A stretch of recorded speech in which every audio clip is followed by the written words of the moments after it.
Olá, seja muito bem-vindo, Marcílio com vocês novamente. Este canal não poderia deixar de falar um pouquinho daquilo que nós estamos vivendo aí e fazer um paralelo entre aquilo que nós gostamos de conversar aqui, que é sobre economia, sobre todos os agentes e todos os objetos que de alguma forma interagem no meio econômico, no país que nós vivemos, da política, da velha e da nova política que nós estamos assistindo aí o tempo todo.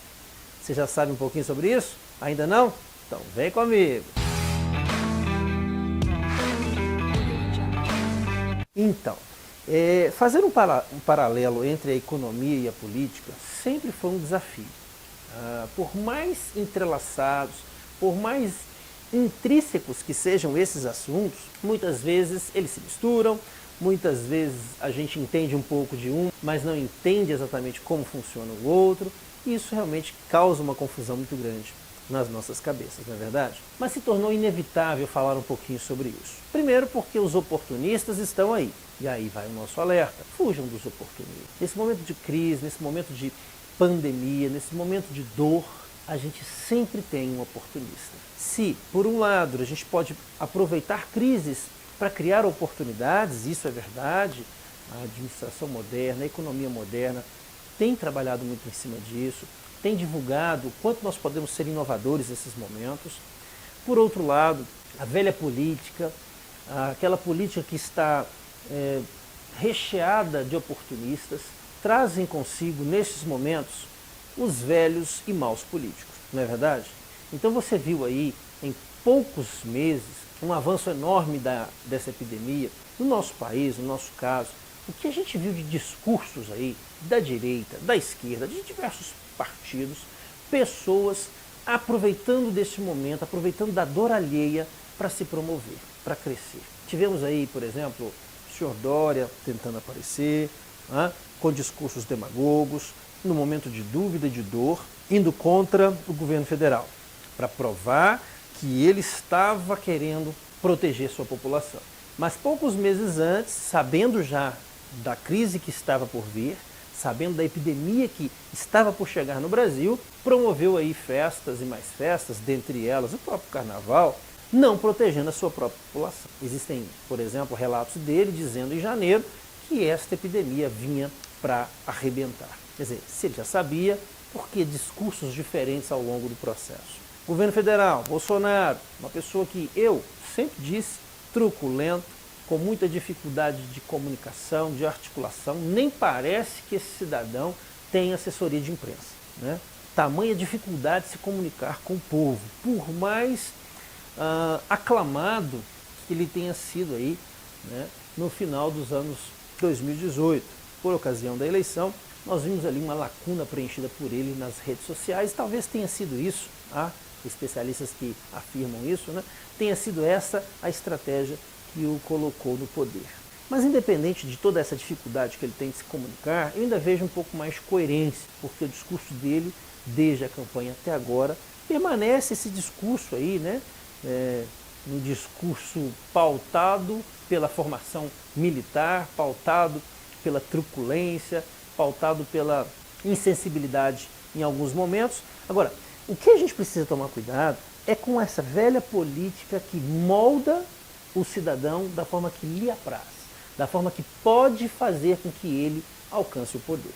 Gleisi Hoffmann, por exemplo, também teve um discurso inflamado no Senado recentemente, mostrando que quanto pior, melhor. O nível de político que você tem seguido, que nível de político nós temos colocado no poder para fazer com que a nossa economia melhore. É fato que a epidemia tem tomado conta do nosso país e ainda não está no seu pico. Segundo os especialistas, ainda não encontrou o seu número mais alto. Claro que se compararmos com outros países, ainda estamos num número muito reduzido. Estamos num número muito melhor. Independente de que número seja esse, uma vida já é o suficiente para a gente ficar triste, já é o suficiente para a gente repensar as nossas políticas econômicas. Mas o quanto isso vai afetar a nossa economia? Como nós vamos viver daqui a alguns dias? E a gente está assistindo, de um lado, alguns governadores resistentes impedindo que as pessoas saiam de casa e para que não facilite aí a proliferação desse vírus, e do outro, um governo federal desesperado porque sabe que a conta vai chegar, sabe que alguém vai ter que pagar essa conta. Um país que a gente até assistia um certo crescimento, né? Tínhamos batido recorde recentemente do número de carteiras assinadas, do número de brasileiros empregados, e agora, com essa notícia, o caos se instala. E a gente já tinha falado um pouquinho sobre isso um tempo atrás, dizendo que o corona, a epidemia em si, por si só, já traria um prejuízo muito grande. Mas o prejuízo maior ainda está por vir. Uma economia que depende de muitos setores. E todos, ou quase todos esses setores, nesse momento estão parados. Como é que nós vamos sobreviver? Existe um sociólogo muito lido, né, muito trabalhado aí nas faculdades, que é o Bauman. Ele trabalha muito bem essa questão aí do ser líquido, né, da sociedade líquida. E ele aponta, inclusive, uma necessidade que nós estamos vivendo sob o ponto de vista mundial, que é de buscarmos uma nova ordem mundial. O que seria isso, hein?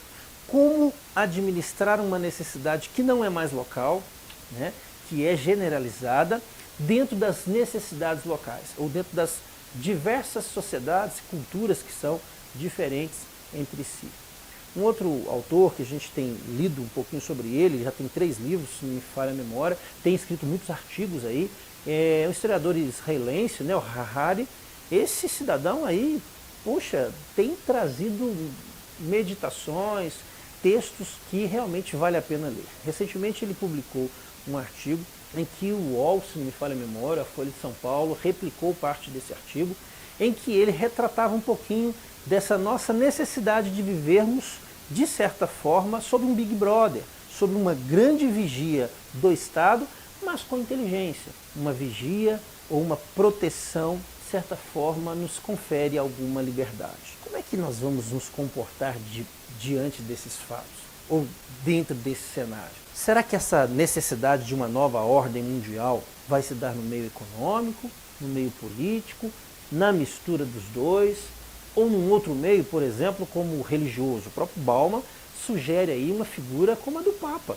Segundo ele, a ONU não teria condições de ocupar esse papel. Como que você se enxerga, se encaixa nesse cenário? A gente precisa se posicionar. É muito importante que nós comecemos a avaliar de forma crítica quem somos nós em cada uma dessas esferas, econômica, política, às vezes até religiosa. Por quê?